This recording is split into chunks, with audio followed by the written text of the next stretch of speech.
Səhərlər gözünüzün altında şişlər varsa, bunu yuxusuzluqla əlaqələndirməyin. Böyrəkdə hər hansı bir problem ola bilər. Ümumdünya Səhiyyə Təşkilatının apardığı araşdırmaya görə insanların 10%-dən yuxarısı böyrək xəstəsidir. Yəni böyrəklərində xroniki proseslər gedir. Bunu bir çoxumuz bilmirik, çünki böyrəyin özündə çox ağrı olmur, amma əlamətlər gözdə şişkinlik, ayaqda şişkinlik, sidikdə yanma və yaxud da sidik ifrazında problemlər kimi ortaya çıxır. Buna görə də böyrəklərimizin qeydinə qalmaq lazımdır. Gün ərzində kifayət qədər su içmək lazımdır. Onu deyim ki, kifayət qədər su içmək deyəndə 4-5 litrdən söhbət getmir. Bədən çəkinizə uyğun su içməyiniz lazımdır. Çox duzlu yeməklərdən uzaq durmaq lazımdır və eyni zamanda soyuq aylarda bel nahiyəsini isti tutmaq lazımdır. Adətən bunu xanımlar eləyirlər, bellərinə bir şal falan nəsə bağlayırlar.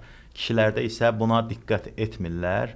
Amma müasir dövrdə bəzi xanımlar da göbəyi açıq paltar geyinərək böyrəklərini və yaxud da digər iç orqanlarını soyuğa verirlər. Bax, bunu etməmək lazımdır. Böyrəklərə əlavə dəstək üçün isə sizə Diurenes tabletlərini məsləhət görə bilərəm. Polşa istehsalıdır.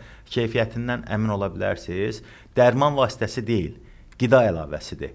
Tərkibində qızıl çətir otu var, levistik kökü var, eyni zamanda rozmarin yarpağının ekstraktı var. Əgər sizdə göz altında şişkinlik, xüsusilə ayaqlarda şişkinlik, sidik yollarında infeksiyalar, sidiyə gedərkən yanmalar varsa, bu tabletlərdən istifadə eləyə bilərsiniz. Bu tabletlər iltihabı azaldır, gözdə və ayaqda olan şişkinliklər çəkilir, eyni zamanda sidik yollarındakı mikrobları da öldürərək sidiyə normal getməyinizi təmin eləyir. Həkim və əczaçıların tövsiyəsi ilə əksər apteklərdən əldə edə bilərsiniz. İzlədiyiniz üçün təşəkkürlər. Videomuzu bəyənməyi unutmayın.